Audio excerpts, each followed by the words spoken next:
Even as smog levels in Beijing often turn the sky a smoky gray, one thing was clear at the global climate change talks in Paris: China, once a laggard, emerged as a key player in the battle to help avert the worst effects of global warming. The shift, by the world's largest emitter of greenhouse gases, helped pave the way for the commitment by nearly 200 nations to reduce emissions. "You had a developing country and somebody who had been leading the efforts against us," said Secretary of State John F. Kerry, "that opened the door." After the December 2009 Copenhagen climate talks descended into chaos, some of the sharpest finger-pointing had been directed at China.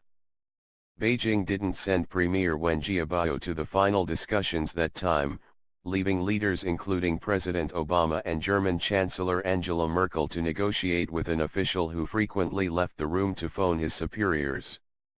The Chinese pushed to remove specific targets on emissions cuts, even those that would apply only to advanced industrialized countries and not itself.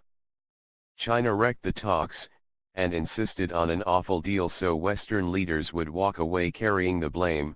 British environmental author Mark Linus, who was with one of the national delegations, wrote in a fly-on-the-wall account. "What a difference 6 years makes." Obama and Chinese President Xi Jinping appeared side by side at the start of this year's Paris climate change talks.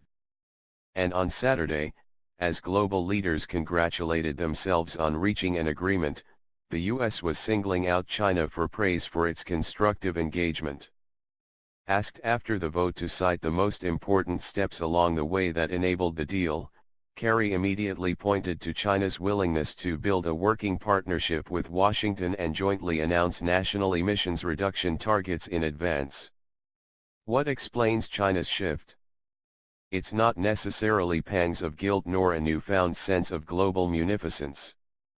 Instead, after years of downplaying its environmental crisis, Chinese leaders appear to have recognized that cleaning up China's toxic skies and pushing the country toward renewable energy are crucial to maintaining the Communist Party's grip on power amid rising public discontent.